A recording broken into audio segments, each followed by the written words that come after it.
Okay, ladies and gentlemen, as you know, your Civil War test is coming up in just a day. We have several things I'm going to go through, so I'm just going to go ahead and get started. The dates, I think, are going to be the hardest for a lot of you. If you remember, there are 23 dates, but my advice would be at least 4.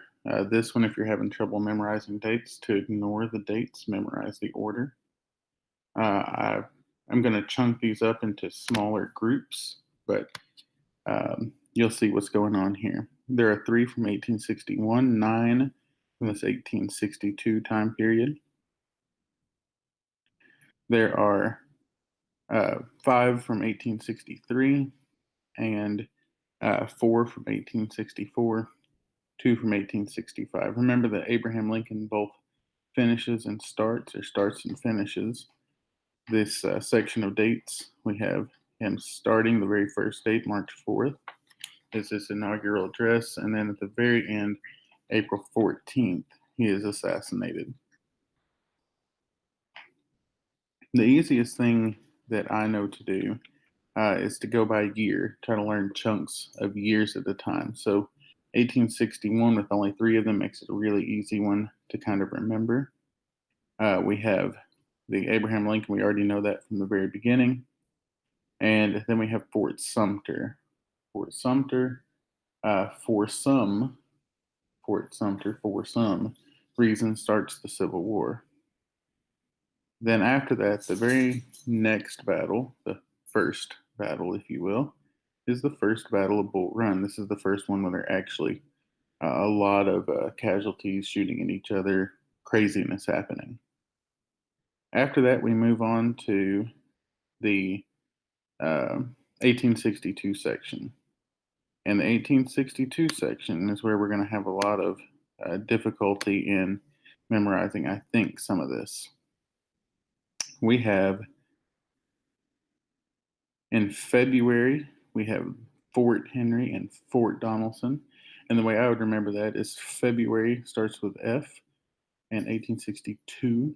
So the 2 F forts, Fort Henry, Fort Donelson, 2 Fs, F2, happened in February.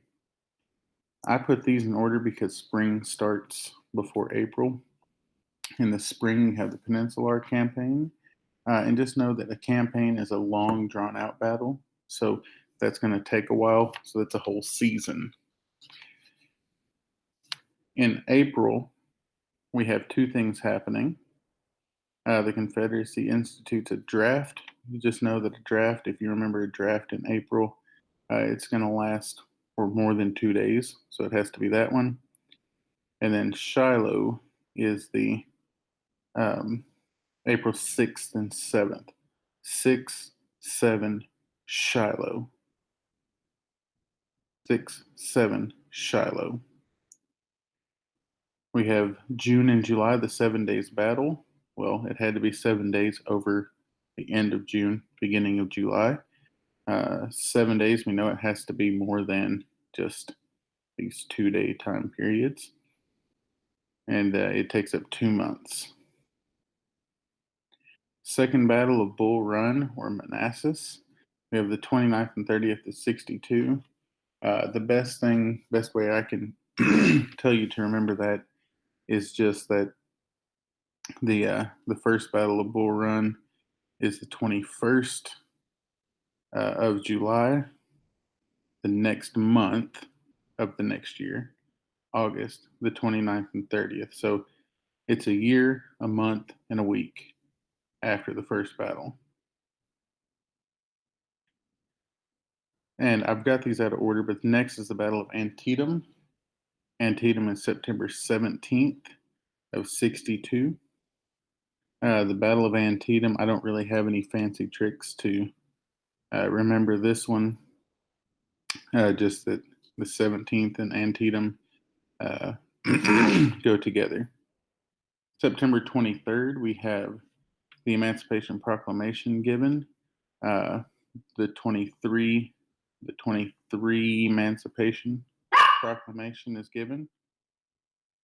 And then we have December, we have the Battle of Fredericksburg. I mentioned in class there's a movie called Fred Claus. It's a spin up on Fred being Santa Claus, and a movie about Santa would happen in December. And we have Fred in December. So Fred Claus has to happen in December. It's the only December on the test. That's the big chunk. Next, we have 1863. The Emancipation Proclamation takes effect. It's an order from the president. It's going to take effect the first day of a new year. Battle of Chancellorsville. Chancellorsville is probably the longest name of a place where the battles are that we've talked about, and it happens in the shortest named month. No dates, just the month. The shortest date you can get. Gettysburg. Now I'm going to put Gettysburg and Vicksburg together because Gettysburg is a long, drawn-out battle. We talk about it a lot. You can remember that it's the one that we talk about a lot, so it has more days. Vicksburg, July 4th, happens there the day after. And if you remember in class, I talked about these two battles are really what changed the Union opinion on how the war was going. The last one for 63 is Chattanooga. And I really don't have any fancy tips on that one either, other than Chattanooga in November of 63. Next, we have 64, and there's only 4 in 64. Again, we have a campaign. It's going to take a little bit.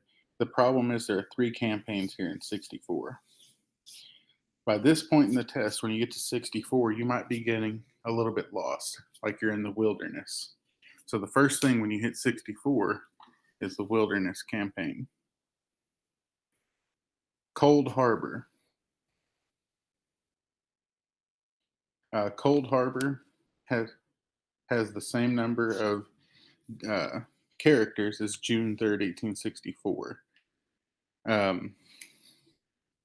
have COLDHARBOR. Next, we have the taking of Atlanta and Sherman's march to the sea. If you know anything about geography of Georgia, Atlanta is more in the central, northwestern area of Georgia. So Sherman would have had to take in Atlanta to be able then to march to the sea. The taking of Atlanta happens right before the march to the sea, and those are the 2 next long things. Then by the time you get to 65, we already know the last one is the assassination of Lincoln. And the courthouse, Appomattox Courthouse, is where the war ends, and it ends just before Lincoln gets assassinated. For the rest of your test, the Crittenden Compromise, really that one's the only one that's like it on the test, so it should be fairly easy. Next, we have the generals. Remember that the generals do not have to be in order. They were only on that for Quizlet's sake. Jackson, Pickett, Longstreet, Forrest, Stewart, and Lee. Those all, in my head, sound a lot. I mean, they just sound kind of Southern. I mean, you think of Jackson, Jackson, Stonewall Jackson being Confederate. I think a lot of you know that one already. You think of a nice house with a picket fence on a long street right next to the forest. We had James Ewell Brown, Stewart, and I think most of you know Robert E. Lee. Those are all Confederate or Southern generals. On the other side, the ones that have to be in order, we have Winfield Scott. He's the old guy. I mean, all these guys are now old, but Winfield, that just sounds like a really old name. He was the very first one. He's super old in terms of these generals. Then we have Mackay Mack, McDowell, McClellan. Just remember that McClellan is third. There's 3 L's in his name. He's third. McDowell is second with the 2 L's. General 4 is Ambrose Burnside. And remember, that's where we get Sideburn. And if you think about it, his name splits into two sets of four. And we swap it, Sideburn and Burnside. Union General 4 is the guy whose name we split at the fourth letter. Next, we have Union General Hooker being number 5. And then Meade after him. I don't really have any fancy way of saying that one either. Just know that anytime McClellan pops up, there's an M right before him. We had McDowell and then McClellan 2 and 3. Meade and then McClellan 6 and 7. And then Grant at the end. Guys, the last thing is the advantages and disadvantages. And I really think these will be easy because basically any of the stuff that would make war easy is an advantage to the North. Ability to manufacture things, transport things, the economy, wealth, the Navy, manpower on both sides. Those things, the things that you make, or the way to make the things, advantage goes to the North. For the disadvantages, we know that most of the fighting happens in the South. That one should be obvious. That's a Union disadvantage. Less prepared. And I mean, they weren't the ones that seceded, so they weren't really sitting around thinking about it. And fewer qualified military leaders, a lot of them are living in the South.